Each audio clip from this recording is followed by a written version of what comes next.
Happy Wednesday, winners. It's our favorite day of the week, and you are now tuned in to the Ladies in Motion podcast, Talk It Out, where we shine light on women that's winning in the local community. I'm your host, Madam Walker, and I am super excited to shine light on today's winning lady. I am even more excited that I met her through last week's winning lady. So, everyone tuned in right now, I need you to welcome her to the show by sharing this video. I'm not going to introduce her yet. I'm going to save that. Okay, but I need you all tuned in to share this video. And I just want to thank everybody who tuned in last week. Fun story, our share goal last week was 50, and it's 50 again this week. And right now we've doubled that plus 2. So we're already at 102 shares. And the reason why that blows my mind, because, you know, this is a relaunch. I hadn't filmed my show in a few months, about 6 months. So I remember thinking like, oh, my goal is going to be 10. And I said, should I make it 50? No, let me just start with 10 just in case, you know, it's been a while. So I'm going to start small. And then I said, you know what? I'm going to do 50 anyway. And that way I'll get a week to get 50 until the next week. That's what I was saying. I was saying, well, by next Wednesday, then I'll have the 50 shares, because then I'll just keep resharing it through the week. Like, hey, we're trying to reach this goal. Help us out. But God is so good and faithful, and the audience is so faithful. And by the end of our episode last week, we were already at 63 shares. Wow. Yeah, so I'm just super grateful. I'm so amazed to just see the numbers skyrocket, especially when I was so nervous. I was going to say 10. So the word of advice here is do not sleep on yourself. So make sure you share this video. I believe that somebody will be encouraged, inspired, empowered by today's session, because today's winning lady is not playing. Okay. So before we introduce her, I just again want to have you all share this video. I want to tell everyone that we had a winner last week. Okay. But before I make the announcement, so if you're going to share this video, your page has to be public, because it was really hard for me to even see all the people that shared the video. Okay, so it was 102 people shared it, but it was only showing me about 35 of those people because of public. It said privacy settings. So if you're tuned in right now, make sure that wherever you're tuning in from, that page is public, so that when I go look for the next winner, I can see all the options. Okay, so let's do that from last week and this week, and we're going to announce the winners next week for 2 weeks in a row, because I want to give everybody the fair chance, okay? All right, so share. You do not want to miss this. Thank you for your support. I am just through the roof. I am literally on cloud 9 still from last week, and I can't believe I'm here again this week with another winning lady. So speaking of winning ladies, okay, I'm going to go ahead and introduce today's winning lady. I'm super excited to have her. Our next guest was born in Chicago, right? Yes. Born in Chicago. She was raised in the Chicago area, back and forth between there and the great city of Atlanta. And here she's now striving to increase mental health awareness in diverse communities. She wears several different hats. She's a wife. She's a mom, she's an educator, she's an author, okay? And she's a woman that's winning.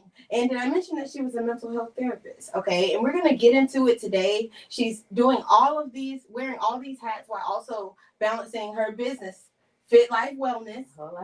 And then she has FLW Essentials, which is, I'm assuming, Fit Life Wellness Essentials. Yeah. Okay, so she's doing a lot. And I'm just super excited to get the inside scoop, y'all. She's been featured in several other podcasts. She's been featured on Fox 5 Atlanta.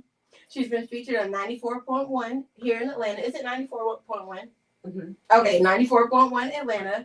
And I'm just super excited to have her bless my platform, the Ladies in Motion podcast, Talk It Out, where we will just continue consistently striving and shining light on women that's winning in the local community. So I'm honored to talk it out with you today. And her name, ladies and gentlemen, is Miss Moniek Garside. Make some noise. Thank you so much for coming on. Thank you so much for having me. I'm really excited to talk to you today and just get into this conversation. Thank you so much. I always ask people if there is someone that they would like to shout out. Any sponsors, any business partners, your publisher, whoever that may be. Is there anybody you'd like to shout out before we get started? No one specifically, just shouting out to my family and everybody who supports me and just follows me. I'm just thankful for everybody that follows the brand and supports me. Thank you so much to you just for joining me. I really, really do appreciate it. You just taking the time out of your schedule. You're busy. I just mentioned she wears all these hats, so I really do appreciate it. Especially a stranger, you don't really technically know me. It's our first time meeting today. Yes. Okay, and it's a whole lot of winning going on in this room, so I'm excited to exude that to you guys. Okay, so thank you. Absolutely. So I want to get started. I want to get right into it. I was telling you before we filmed that my friend Aisha Warner, shout out to her, another licensed mental health therapist who I've had on the show before, she was telling me that she knew super young, as far as like third, fourth grade, we had a career day at school, that she was going to practice mental health therapy. And I know sometimes when we're young, it sounds good to be like, oh, I'm going to be a doctor. I'm going to be a therapist. It sounds good, but to actually like stay the course, like set that goal, stay the course and do it. I'm not saying it's not common, but it doesn't happen like that, for everyone. So I want to ask you, were you that young when you felt like you discovered that you had a passion for mental health awareness? How did that start for you? I want to start there. So for me, I feel like I've always helped people. Like I've always taken care of people like my whole life, right? But actually I was in my undergraduate program, I was a nursing major. Oh, wow. And I've always had to work. So I was working in a hospital and hospital had the best shift because, I had to go to school. And if you were looking for me, I was at the bedside talking to the patients, trying to figure out what was going on, why they couldn't go home, what was going on with them. I was getting all the nurses nerves because it was like, this is not your job. Like, get out of the room. That's funny. And, but I always had this spirit to help. I've always kind of just had that. And so right before I was supposed to take my nursing exam, mind you, I did all my sciences, all the things. I was like, yeah, this isn't what I want to do. Wow. And I wanted to be on the other side. I wanted to help people in a different way. I've always loved medical, but I didn't want to do that anymore. And so I switched my major. And with a year and a half left. That's crazy. And it is possible, y'all.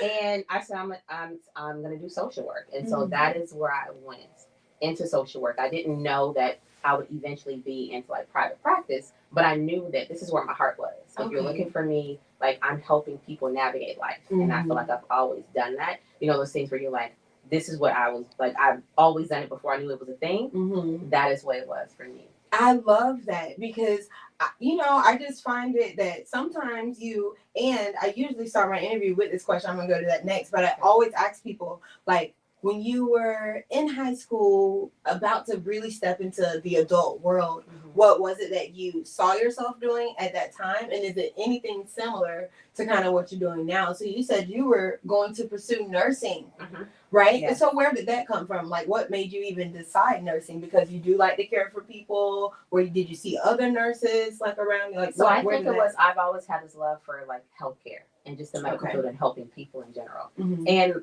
me, like most people, I went through a couple of different things. I was going to do accounting. I was going to be a pediatrician. Like I went through it. And by the time I started in college, I was like, okay, this is what I want to do. And it was working that actually showed me like, this is not where you want to be. And I'm grateful. It was hard, but I'm grateful that I did have that like real time view because I didn't go through the program and then say, this is not what I love. I had an opportunity to shift and really be like, okay, here is where I'm supposed to be, and like really feel comfortable with that decision. And did you ever feel like discouraged? Jasmar, shout out to Jasmar Bennett. She featured me on her podcast on Monday, and she asked like, what is one of my favorite things about interviewing the women that are winning? And I love to hear that, if you didn't know at first, you want to do this, you want to do that, because I swear I was one of those people. Like, I didn't know what I wanted to do. And it's a lot of people tuned in that's probably have no idea still what they want to do. So to hear you say that, and here you are now, and you have more than 2 decades of experience now in this, which you don't look like anyways, it's like where. So that's just amazing to hear. That's what I love to hear, because that's encouraging. We think we have to have it just figured out so soon, or no. Right. So you were in nursing school, and right when you're about to be done, you realize, no, I'm going to change. I'm going to pivot. Yep. I was getting ready to take my like entrance exam, and before you start your clinical rotations and stuff. Got you. And I literally was like the weekend before, the test. I signed up for the test and everything. This does not speak to me. This isn't it. And so I sat with it and I shifted. And I didn't ask anybody. I didn't care. I knew what I knew what I felt, and I was like, go. And I was gonna ask you, actually, was there anyone that heard that and was like, Moniek, you are nuts. You're almost done. Why would you do this, and try to deter you from that? Or pretty much your team around you was like, okay, well, and they supported you and how you felt. I think I spoke with a couple of friends, but I really silently made the decision. And I didn't miss a beat. Here was the thing. I switched programs and I didn't miss a beat. So it wasn't like it prolonged my schooling or like I got pushed back. It really didn't do anything. And so I just knew this is what your gut is telling you. You gotta trust it. This is not really where you want to be. And I didn't want to get to the finish line and then start and, kind of have that realization, this is not where I'm supposed to be. Right. And I'm thankful that I had just that shift before. And I trusted myself and I said, let's just go. So I want to talk about, we're going to go back a little bit because we are going to come back here. Okay. So you grew up in Chicago. You're back and forth between there and Atlanta. Tell me about that. Were your parents, did you watch them going to a therapist? Or was this you're the first probably in your family, I'm sure. Right. Tell me about that in your childhood and your upbringing. Yeah. So I was born in Chicago. We moved to Atlanta when I was really young. Okay. So I did most of my schooling in Atlanta. Okay. And then when I went to college, I went back to Chicago to finish, to go undergrad and then grad school. And no, therapy wasn't talked about in my family. Right. College wasn't talked about. It was you graduate and you go. You work. Yeah. Because I was going to ask you that too. Yeah. Also, not to cut you off, but just to add to that question, then so you can answer them together. Therapy you didn't see, and I was going to ask that as far as education. Sometimes we are the first in our family to do a thing, or sometimes you have or because it wasn't a thing in your family, was it even pushed? Who was even pushing that towards you? Yeah. Tell me about that. Yeah. So in my household, there wasn't a lot of talk about college. It was you graduate and you kind of get out, right? You figure out life. And but I had some really amazing coaches. Okay. And I cheered in high school, and I had some really amazing teachers and coaches, yay, that poured into me before I knew what I needed. And then I had some just really good spiritual people around me, that a lot of prayer and just a lot of support from afar. And but I always knew this is not it. Yes. This is not it. I'm not, I'm not staying in this space. And so when I was a senior, actually in high school, we had a business program. Okay. So by the time I graduated, I went to work. I actually interned at an HR firm. And that just kind of motivated me even more. And so then when I went to college, it was, here's where I am, and I'm going to figure it out. And so I am first generation. I didn't have any help navigating, here's what you should do, here's how you do it. I was just kind of figuring it out. Right. And I worked and I went to school full time. What I knew was that I was going to finish. And that's where you got to go. You got to go. And I did one program, then I went to the next, and then the next, because I knew ultimately here's where I'm going. What do I need to get there? And I just I worked through it and I figured it out, and that was my journey. And then during undergrad was when I went to therapy. Okay, for the first time. First experience. So tell me about that. So, and tell me what happened. Did something significant happen that made you say, oh God, I'm going to try therapy? Or is it because you were thinking about going in this industry that you're let me just tap into this? Tell me about your first time with your therapist. No, I was struggling. So I had never really talked about therapy before, right? You grew up in the church, you pray about it and keep pushing, right? But because I was a nursing major at the time, I worked in the nursing center and I was in work study. And the director of it, she was like, you should really go see the therapist on campus. And I was not in a great space. I was having some health challenges. I was having a lot of stress, just a lot of life. And I shifted and she came to me one day and was like, yeah, you should go. And I went to be therapist on campus. And that was my first time ever experiencing it. Just exposure to it, just in general. And were you offended when she said you should go see the therapist? I wasn't offended. I had established a relationship with her. She was really helping me kind of navigate some things, prioritizing myself, learning how to take care of me. I know that's and she was really helping me kind of shed some things, create some boundaries just in my life. And because I moved from Atlanta to Chicago, but I carried a lot with me. And so I hadn't worked through it. You think, I'm going to move, I'm good. Right. And I brought all that with me. And I was struggling, and so she told me, and I wasn't offended. I knew I needed something. And so I went, and the first, time I went, I didn't know what to expect. I'm like, I don't know.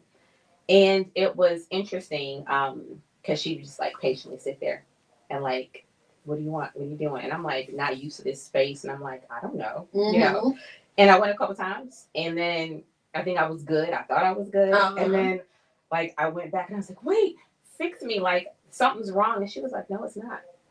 You're not doing what you should do. You're not creating the boundaries. You're not doing the stuff I taught you. And I was like, okay. So that was my first time ever. And, everybody was like, what do you mean you're in therapy? Like, what are you doing? We don't do that. Right. And so it wasn't something that I could talk to people about. Right.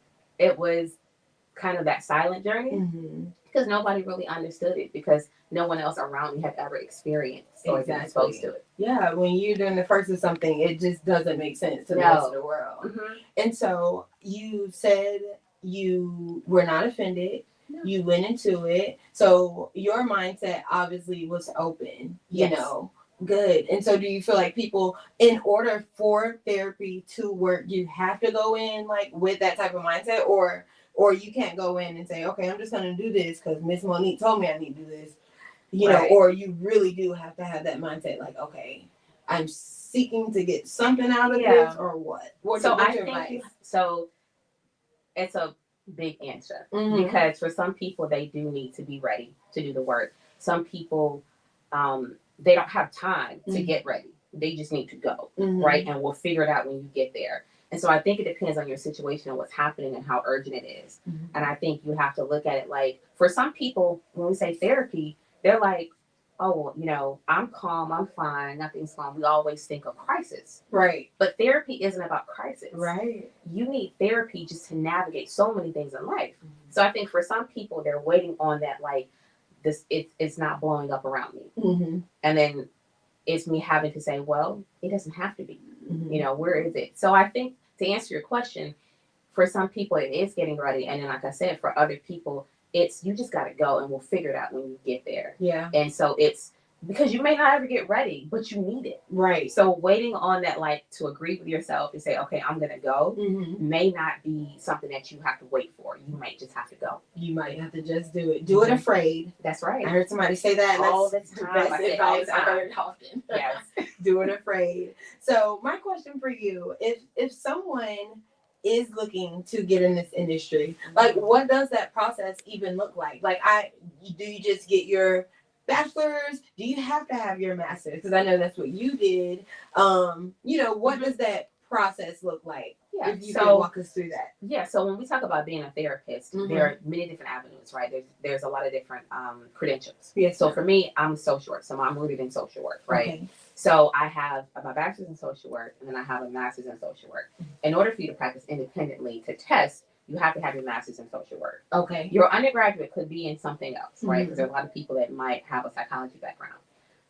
But so I had a social work major and a psychology minor. Okay. And then I went into my master's social work. And after that, you have to have X amount of hours before you are eligible to test. Okay. And you have to have supervision. And so it takes a couple of years before you're actually able to sit for your test. So I have a question. An X amount of what, like interning hours? So when you're in both programs, you have an internship. Okay. You have to do X amount of hours in your internship. Okay. And then postgraduate, you have to have X amount of hours practicing before you're eligible to take the test. Okay. And then you have to get what we call clinical supervision. So I actually provide that now for new social workers coming in. Oh, that's amazing. And so, but you have to get clinical supervision hours for somebody to sign up and say, I've seen your work. Like, I trust that they can do this. Mm-hmm. And then you take the exam. There's two different ones. There's a master's level exam and a clinical exam. Okay. And to practice independently is a clinical exam. So what I have is an LCSW, so a licensed clinical social worker. Okay, I was wondering what that meant. And so that means I can practice independently. I can, if I need to diagnose you, if I need to get you urgent, like medical care, maybe a hold, things like that, I am able to do that with the credentials that I have. I know that's right. I love that for you. And I love that you're in a place now where people can come to you for those hours. Mm-hmm. I love that I've for always you. been strong on giving what I wish I got during my journey. Mm-hmm. And so I do love doing clinical supervision. I love mentoring those coming into the space because so much changes. Mm-hmm. But I just, again, I try to give what I hope that would have been helpful for me navigating. I love that. So you get your undergrad. Did you go right away and get your master's, or did you wait? I did. So Okay. I graduated in May. Mm-hmm. I started my master's program in July. Okay. Because it was an advanced study program. So when I graduated in May, I already had 60 hours for my master's because I was in an advanced study program. And then I only had to do a year in a semester to finish my master's degree because I was halfway there when I graduated with my bachelor's. Mm-hmm. And then I was out for 6 months. Okay. And then I went back to school, and that's when I got my MBA. Okay. In healthcare management. And so you have in healthcare management and social work. Yeah. Okay. I have 2 masters. Yeah. 2 master's degree. Period. You heard what she said. Okay, I love that for you. Okay, so you did a lot of schooling, and you need it for this field. Because, I was going to say, I seen a thing on social media say, they said, I'll never get into therapy because who is the therapist? And then who is their therapist? And who is their it just doesn't make sense to me. That's what they were saying. Yeah. So, do you get that a lot? Like, maybe from time to time, people will ask, do we have a therapist? And I believe that we all should. Mm-hmm. I've been on both sides of the chair. Right. And so, to me, that's such an important experience because I can feel what they feel. I understand that vulnerability. I understand how to go in and randomly tell somebody the deepest things that are happening, right? Or that you haven't unpacked. Mm-hmm. But I also know the importance of holding space for that. And this is why I feel so fortunate and honored when I have my clients, because to me, I don't take that lightly of being able to hold space and walk them through, just unpacking all those things. Mm-hmm. So, gosh, I'm just thinking about if I was in your shoes, having to just listen to, so much all the time. Do you take your work home? Like, is it, how do you balance even that out? Just hearing from your clients and keeping it personal and business, because I feel like it would be easy to get. I've learned it's been a journey. I wasn't always able to put it down, and I had to learn a little bit of burnout, a little bit of adjusting that I couldn't carry it. So if it's a pickup day for me, I've got to have my last person, and I got to go into mom mode, and I've got to be able to show up, right? And so I've learned how to, after my last session, I try to have a little bit of break before I transition into the next thing. Mm-hmm. But I've really learned how to have my own release so that I'm not carrying it, right? So my self-care, the things that I do for me is super important so that when I am done, I can let it go or I can unload. Because one thing is it's funny when we're out of session, we always carry our clients with us, right? We're always thinking, did they do the homework? Are they good? Are they managing? But it's been able to do that without carrying all the emotional, baggage with it. And so I want to ask you, after you go through your schooling, okay, you go to undergrad, with your double masters, you do that. Well, I have 2 questions. Number 1, you said that after you get your hours, they have to see if you are even ready to test. Like, what types of things, aside from just the hours, are they looking for to see?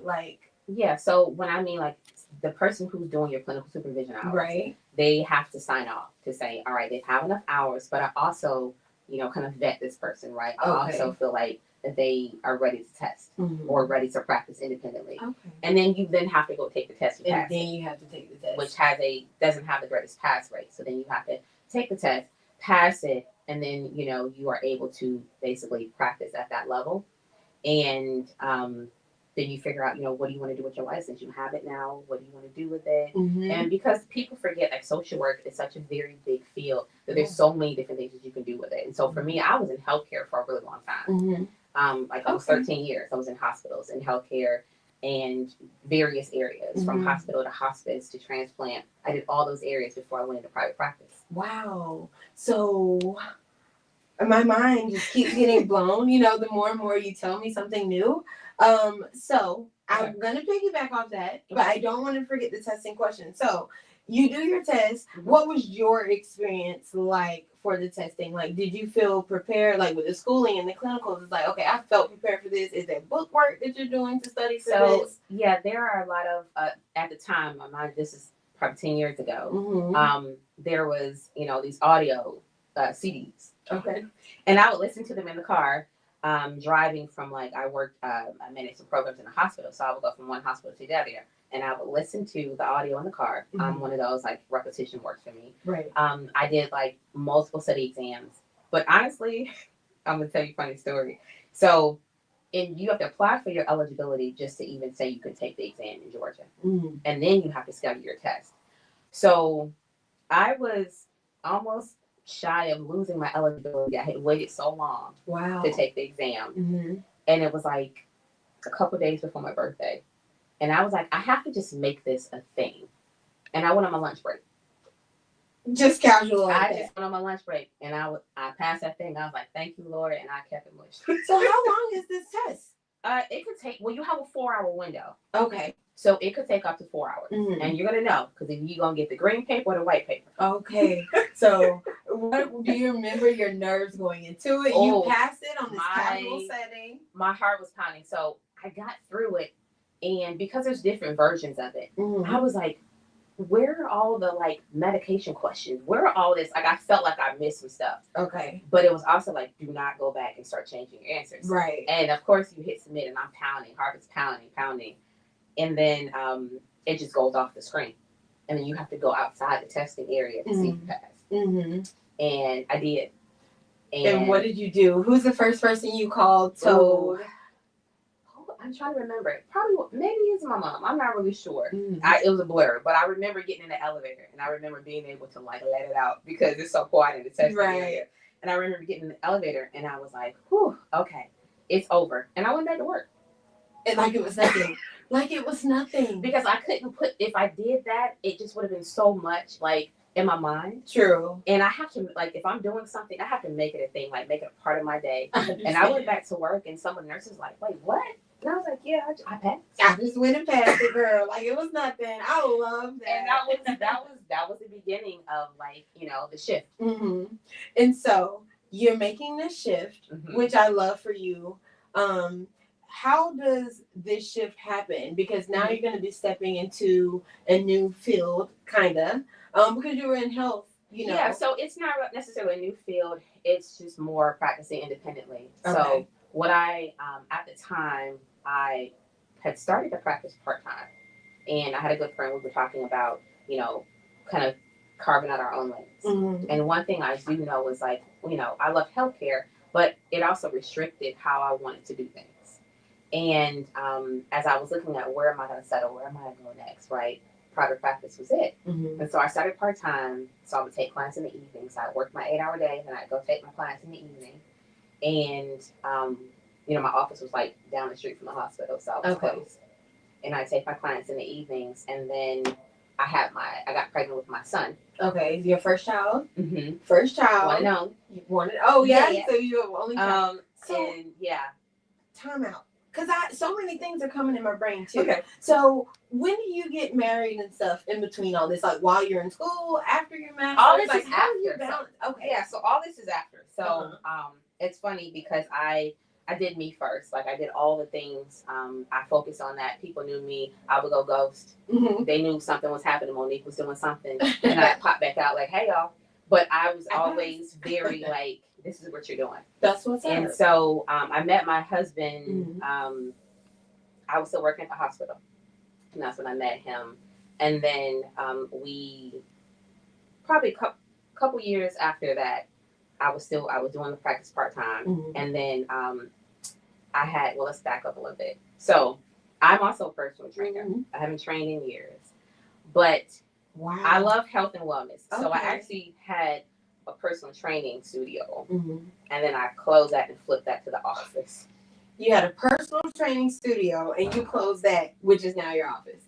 Then turned into the office. Okay. So I flipped that because I was like, I'm literally doing therapy. Like, I'm doing therapy. Yeah. What am I doing? So I started having class in the evening. Then I got pregnant with my son. And one thing I knew was the kind of mom I wanted to be, I needed to have control of my schedule and how I showed up. The hospital was too stressful. I had given them many years. I done worked all the shifts. And I told my husband, I said, I'm not going back. And he was like, okay.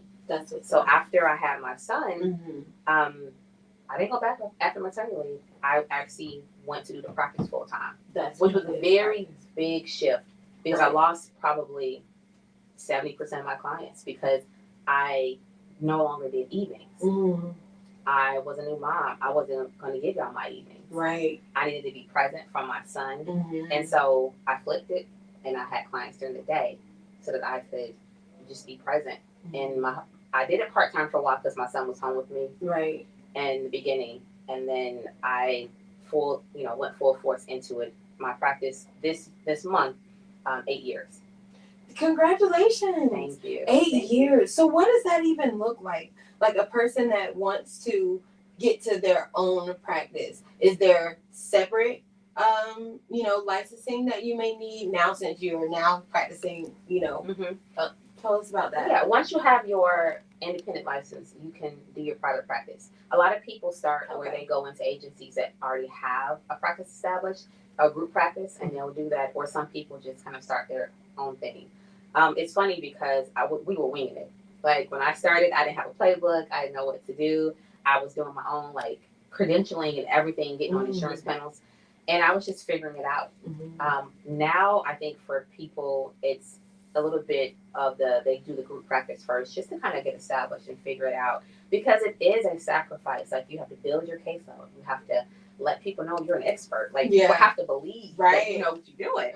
And so it's a build up. But it is having your license, I would say having a strong network of people in this space already so that you can ask your questions. You can, get the guidance that you need. And then you can decide, what do you do? Right now I'm 100% virtual.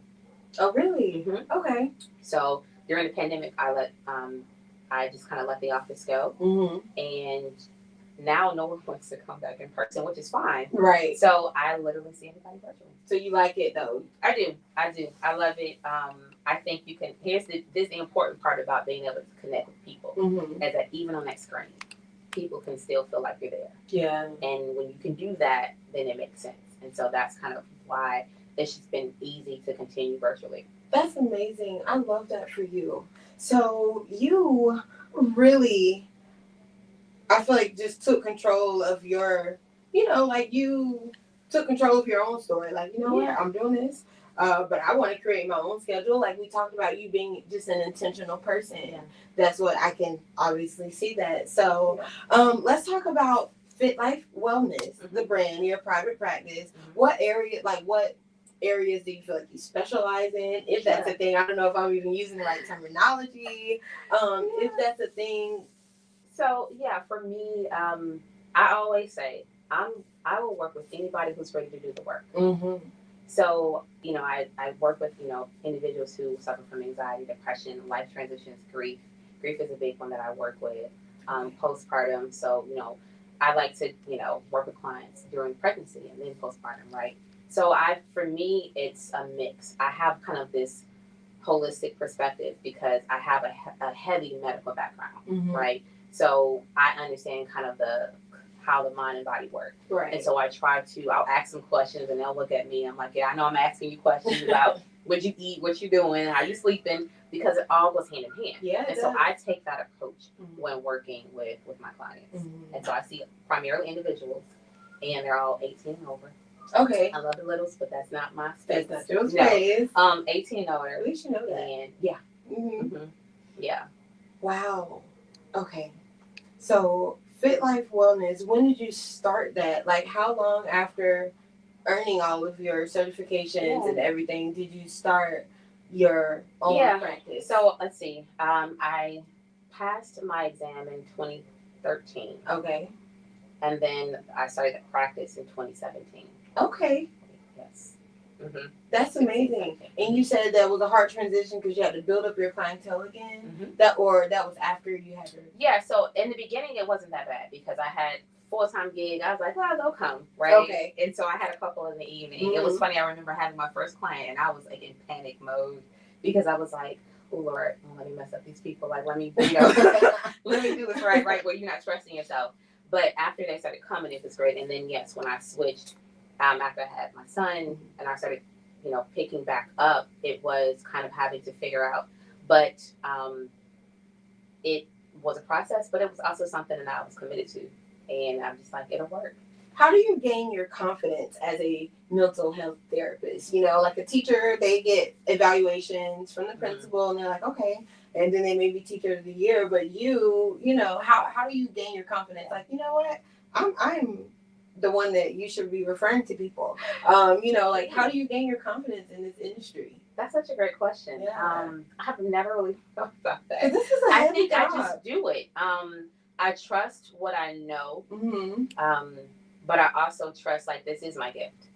Yeah. Like, you know what I mean? Like, I'm in the space I'm supposed to be in. And again, because I've experienced both sides. And so I feel like I have, just that perspective.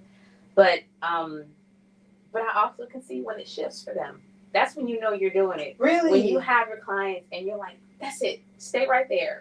Or you see that light bulb go off. That is, to me, one of the most rewarding things because you really see the work that you're doing. You see it happen. Okay. You see it just blossom. There's proof in the pudding. And FLW Essentials. Yes. Let's speak about that. So that is my wellness brand. And so FLW Essentials is truly, it's t-shirts, it's candles, it's mugs, it's all the things it's all the apparel of like walking around, like one of the shirts says, just out here protecting my boundaries. Right. It's like walking around and like letting people know, one says unapologetically healing. And it's like this, people can connect. You might not be ready for a session with me, but it doesn't mean that shirt didn't mean anything to you. Right. It doesn't mean that it didn't resonate with you. And so for me, it was about creating things to stay in that wellness space, but also to have like these things that when people walk around, maybe they didn't think about their boundaries, but they're thinking about it now. I know. Stuff like that. But it really was me wanting to create that and create that extension for it to have a further reach for people just to understand the importance of mental health, even if they weren't in session with me. Why is mental health so important? Like, why is it so important? Because I feel, it's being talked about more and more these days. You hear the conversation more and more, especially in our community. You are hearing it more and more, but just for you, and then we're going to talk about healing. But why is it so important? If you don't deal with your mental health, what can that lead to? Well, I mean, it's so important because, again, when we talk about the connection, right? So if your mental health isn't stable, it's going to affect you physically, right? If you're anxious all the time, it's going to affect how you feel, how you show up. It's going to affect your relationships. So our mental health is tied to so many things. And so when we're not in a great space and we're not taking care of our mental well-being, it starts to show up in everything. Where you might have, work issues, you might have relationship issues, just things, your motivation. It's so important, and it is the root of a lot. And so I think that when we don't address our mental health, we are leaving ourselves vulnerable to so many things that, because we're not where we should be, we're not on our game, we're not, just in a great headspace. Yeah. And so it just can spiral, or it can kind of create other issues when we don't address it, when you're not in the best mental space. And I like that you said they really do go hand in hand. They do. And it's so funny because someone just at my job told me, everything starts up here. And so the fact that they said that and you're saying that, it starts up here, so your mental ain't good, then I guess everything else will follow. Yes. So let's talk about healing. Okay. What is healing to you? What does the process of a person starting to heal look like?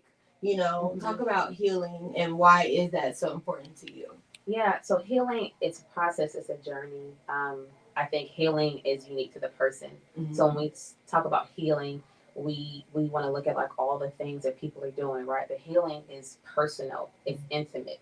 It's your ability to say, I want to be better in this space. I want to let go of this. Or I want to have that healing. And the reason why I say it's like personal, unique to you is because healing has to happen no matter what's going on around you. Yeah. No matter who acknowledges what, no matter the apology, all the things that we place our healing in other people's hands.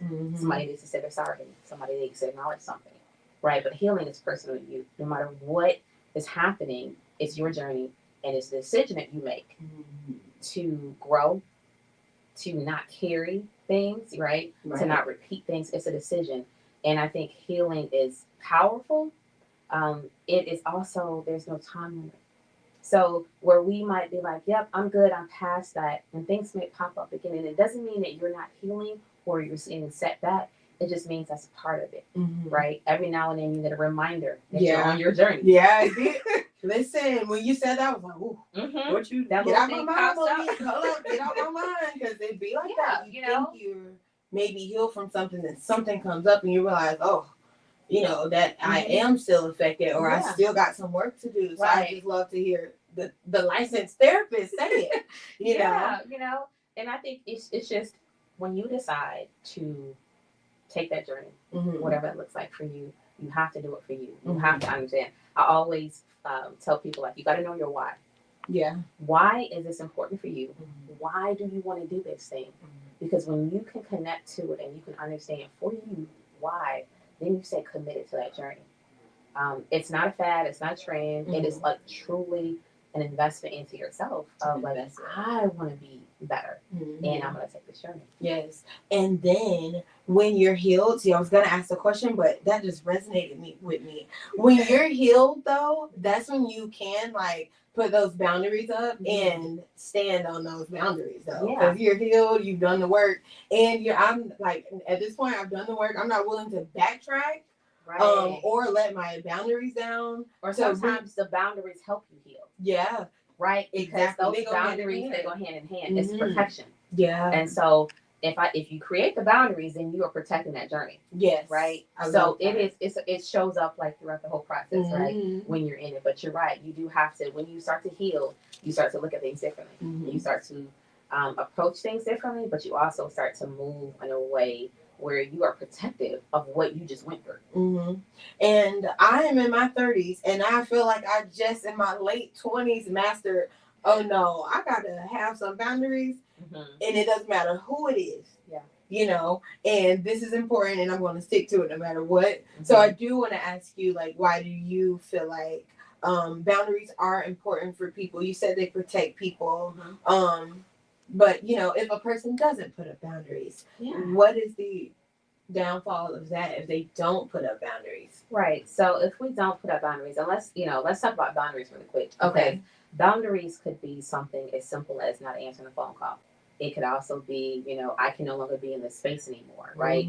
And every time you insert a boundary, you open up yourself to something. You give yourself something. Yeah. Right? So if I don't answer that phone, what I give myself is my own time and my own peace. That's it right there, right? Yeah. If I no longer go in spaces that don't work for me, then I don't make myself feel small in those spaces, or I don't have to deal with like all the feelings that come up when I'm not in the right spaces, right?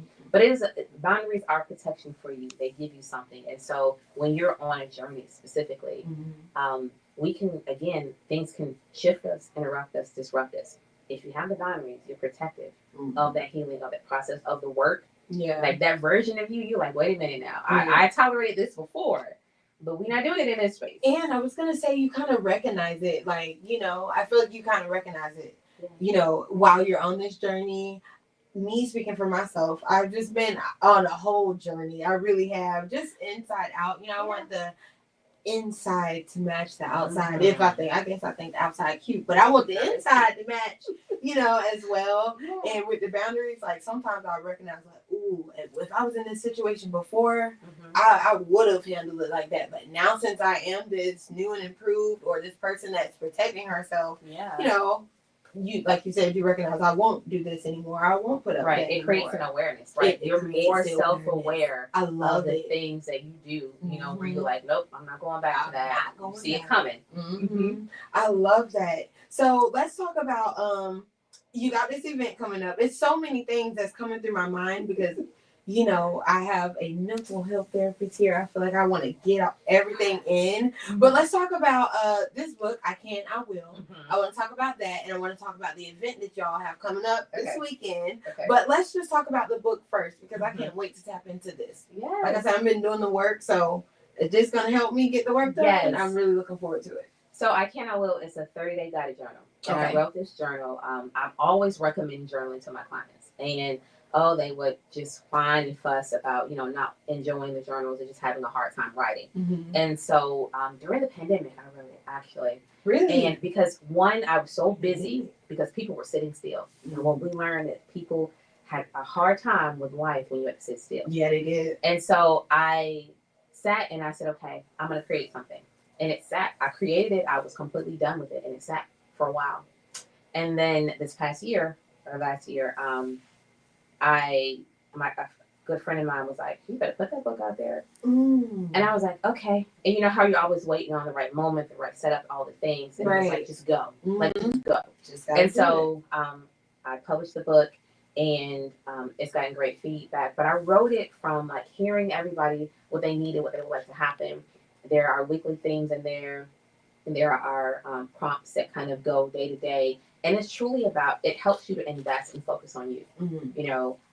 There's a question in there that's like, how did you pour into you today? And it's like really making people stop and say, what did you do for you? Yeah. But what do you want to do differently tomorrow? And so it's a 30-day guided journal to help you go through that. And so labor of love, but it was very intentional about creating something that like I would do myself, but also that anyone could pick up. You don't have to be in therapy. You don't have to be familiar with anything, but know that you want to grow, and this is going to be good for you. And this is a journal. Where can they order this? How can they get a copy of this? I cannot wait to get into this. I just kind of got a journal like it, but it's very similar. But this, like I said, was very intentional. You was already working with. And like, okay, this is a need right now. Yes. Supply and demand. That's how I feel like this was, supply and demand. So I love that. I'm even looking at it. It says, how did you prioritize yourself today? So I'm like asking myself that. Identify any wins that you had today. I'm like, oh, this podcast right now, being able to sit with you, in a town I'm not really from here. And, we overthink things. It took me so long. I've been wanting to do this here consistently for so long, but just second guessing myself, like, how am I going to get these guests? I don't even know these people, and they're coming. So I just want to ask, how can they get this journal and get their copy as well? So you can find it on Amazon. You can also find it on Barnes and Noble, and if you go to my website, you can get a signed copy. Okay. So if you my website, fitlifewellness.com. You can just go to my Square store and you can get a signed copy. Otherwise, you can get it on Amazon, you can get it on Prime, in a couple days. And there's reviews on there, but I love everybody's feedback. Let me know your thoughts. And, there's always room for improvement. Thrive and Shine 2025. Yes. What can we expect? That's a statement. That's an event, but that's a statement. Absolutely. It's a demand. It's what we're doing this season. So tell us, what can we expect with you ladies this weekend? Yes. So myself and Milicent Reed, we will be hosting Thrive and Shine 2025. And this is truly about empowering, setting intentions, like building brands, but like really creating community and understanding like the energy in the room is going to be amazing. I'm just so excited about it. And just being able to, we're going to drop some great gems, we're going to have some good giveaways, but it's really about like, how are we setting ourselves? How are we starting our year off? And being intentional about the year, but also about getting in spaces that if you're trying to grow, if you're trying to do some great things. Everyone can be at a different level, at any level, right? Mm-hmm. It's not about having to have this booming thing. It's about, I want to get any energy. I want to learn. I want to grow. And just that is what it's going to be all about. And just having a room filled with just energy, good vibes, and we're just trying to thrive. Yes. Yeah, that's it. Yes. Okay, that's so exciting. Why did you ladies feel like it was important to even do this event? Yeah. Why was this important for y'all to collab and start putting that energy out there? Because we do need it. Yeah, absolutely. I think we, Milicent and I both spent last year grinding and pushing out, and we pushed out a lot. And the energy, and her energy is amazing. And so our energy was like, let's do this. Let's create something. Let's start the year off with just all this amazing energy. And so that's kind of what made us collab and just say, you know what, we got this. And no matter what, we don't need, all the things around us. We just have to have a vision and have to have the desire to go. And that's where we are. And that's where we are. I love that so much. When it was the original day, I was supposed to be going. I was telling Milicent, but then it switched because of snow. Atlanta, what's wrong? I know. I want to come down, so we had to change the date to this weekend. I'll be in Florida this weekend. Oh, I miss you. So I'm so sad. But if you are tuned in right now, do not miss the opportunity to be in the room. Sometimes we just have to get our foot in certain doors just to be connected with the person that you need to be connected with. That's supposed to take you to the next level, That's it. I wish I was 11 a.m. on Saturday. 11 a.m. to 1 p.m. And it's going to be a whole lot of thriving and a whole lot of shining, right? Yep. You have anything else you like to say to the people? Where can they follow you on social media? Where can they connect with you? Anything else you have coming up? Go ahead. They can follow me. I have 2 Instagrams. The first one is Fit Life Wellness, so it's just at Fit Life Wellness LLC. And the Facebook is going to be Fit Life Wellness. I believe it says counseling services.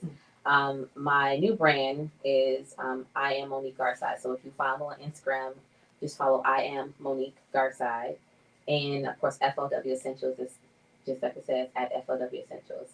And that's where you can find me. And, I love the space. Thank you for having me. Thank you. It's about connections and being intentional and, just growing and whatever that looks like, going and just doing your thing.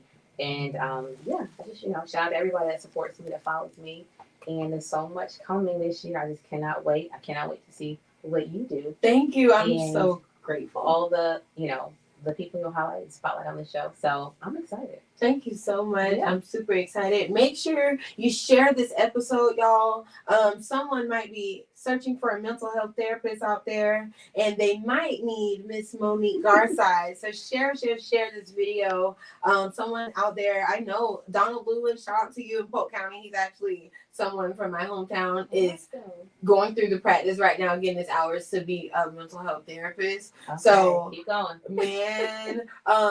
But just shout out to people like you. I was gonna ask you one other thing before we wrap up. Like, what makes you, why should I book Miss Moniek Garside to be my therapist? What sets you aside? Yeah. What do you feel like I'm getting from a session with you than the next therapist? Sure.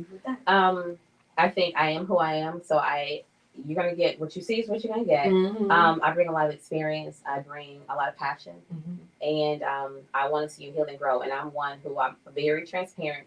If I'm not a fit, let's find you one. Yes. And so, that's real. It's real. About you, and so I'm not in the space of holding you if it's not happening, if you're not growing.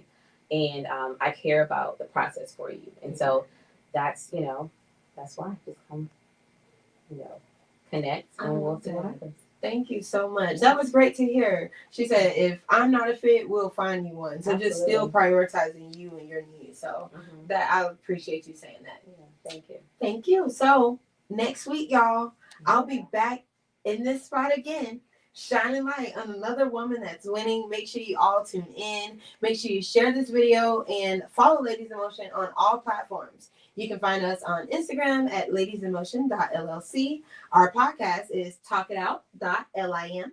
And you can find us on Facebook also at Ladies in Motion as well. And then on all podcasting platforms, we have these episodes available for you tomorrow. very next day on Apple podcasting platforms, Spotify, and iHeartRadio. Make sure you download, rate the episode, subscribe to the YouTube channel. It's been growing so much. Awesome. It really has. It's just so amazing to see what a week has done. Mhm. So again, this is not about me. It's about you. You know, I want this to grow so that somebody can come in contact and connect with Miss Moniek if this is what they need, you know. So make sure you share this video. I'm super excited, and stay tuned, and I'll see you right back here again next Wednesday. Bye.